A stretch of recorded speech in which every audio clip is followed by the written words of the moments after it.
Hi, I'm Collin Russel with Electronix here at NAMM 2018. The modules that we announced for NAMM this year are three new modules. We have the new version of our stereo granular sampler, the Nebulae. We also have a new style of wavetable oscillator called the Scan, which uses scanned synthesis. And we have the Synapse, which is a 4-channel cross-fading switch mixer. So I'm going to talk about the modules in that order. First, we'll talk about the Nebulae. So as I said, the Nebulae is a stereo granular sampler that can use samples from the USB drive or from a live stereo input, which will record a 5-minute stereo buffer and be able to process the audio in real time. So if I unmute the channels here, right now I have just a vocal sample of an Italian aria.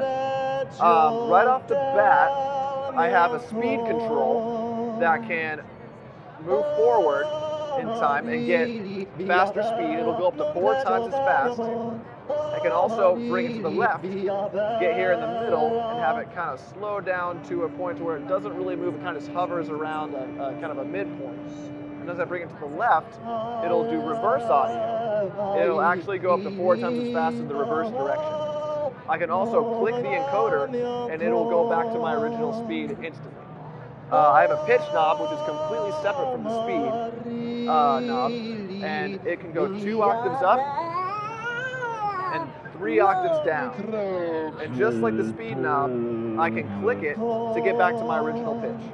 This is really great for when you're performing with other instruments or something that has to be in tune. If you accidentally bump your pitch knob, you can jump back to the original pitch right away. I also have a freeze function, which freezes the audio in time and doesn't allow it to move anymore. And I have a reset function. All of these have gate inputs. I also have sample start and sample size. So if I reset with the sample start knob, the reset function will always reset where the sample start size is set. Just like that. I have a next file and button. Sorry, a next file input and a button, and a record input for the audio buffer and a button. There's also a source input and a button to change between the USB drive samples and the live stereo input. In terms of the samples, it'll handle any file except for MP3s. Right now, we're hoping to get up to 96 kilohertz 24-bit capabilities. And it'll play any file with any sample rate, any bit depth, anything like that. So I also, like I said, I have this sample start and sample size control. So I can zone in on certain parts of the sample and just loop smaller chunks of the sample. And then now we're going to go to the granular functionality. So the granular functionality has been completely revamped from the original version. So if I bring the blend knob up, I'm going to go to my granular functions. I'm going to bring some knobs to some certain places here. I have the grain density, which is essentially the speed at which the grains are outputting. If I go to the far left, there are several seconds between the grains. If I bring it to the far right, they get faster and faster, all the way up to audio rate, and the grains will actually output at 150 hertz. So it gets to this kind of metallic-y, kind of broken sound a little bit. It's really nice. The overlap control is similar to the grain size control on the original Nebulae. When it's far left, I have the smallest grains that I can possibly get. They're very skinny grains. As I bring it to the right, they get wider and wider to the point where they actually start to overlap on each other, which is really nice when you start adding random pitches to the grains, because you start to get musical intervals between the grains, which I'll show in a second. There's also a window control, which is essentially the amplitude envelope of each grain. So there's 6 different granular windows that I can blend between. Everything from the classic granular windows to ramp up, ramp down, Blackman Harris, a bunch of different granular windows. All of these controls have CV, All the buttons have gate inputs. And there's also now a gate output that we added that will send a gate at the end of the sample. So this is really nice for clocking the rest of your system from the size of the sample. There's also some edit features here where I can hold the record button down, and now the sample start becomes random pitch displacement, and the density knob becomes asynchronous grain rate. You get a little bit more random kind of grains, and the sample size becomes random pan of the grains between the stereo field. So now we can hear it in the stereo field here. So now I can bring those back down, get back to my normal granular settings. So I can also record live audio by adding in input signal here. The left audio input is normal to both the left and right outputs. The normal will break as soon as it's inserted into the right input. So now I can hit the record button. Well, actually, first I'm going to go to source and switch the source from the USB drive to the audio input. Then I'm going to record some audio from the chord module here, getting modulated. So now, recorded a little bit of this 5-minute buffer. I'm not going to use the whole full 5 minutes, but now the buffer is looping. And I can go in and do all the granular functionality on the buffer, as well as the pitch movements and speed. So everything can be applied to the live buffer as well. So that's the Nebulae. We're really excited to have that out. It's going to be available in March for $429. So now I am going to move to the scanned oscillator. Let me unmute this. Actually, I'm going to talk about it first. So the scanned oscillator is what we're going to call an organic wavetable oscillator. And it is based on a very underexplored synthesis method pioneered by Max Matthews in the 90s called scan synthesis, where we can think of the wavetable as a virtual string. The string has to be excited. This is unlike physical modeling, unlike Carpel strong physical modeling. But we think of a string that has to be excited, and we have factors that help it vibrate or constrict it from vibrating. So if I'm going to unmute this channel here, is that a good level? We have the scanned here. There's the pitch knob. And over here we have the hammer controls. This is what's exciting the wavetable. I have the hammer shape, hammer position, and hammer strength. The hammer shape is pretty much what I'm exciting the module with. I like to think of it in terms of guitar, where if I have it far left, maybe I'm playing the string with my fingers. If I have it far right, maybe I'm playing it with a guitar pick. It's a little brighter. The position of the hammer is where am I playing on the string.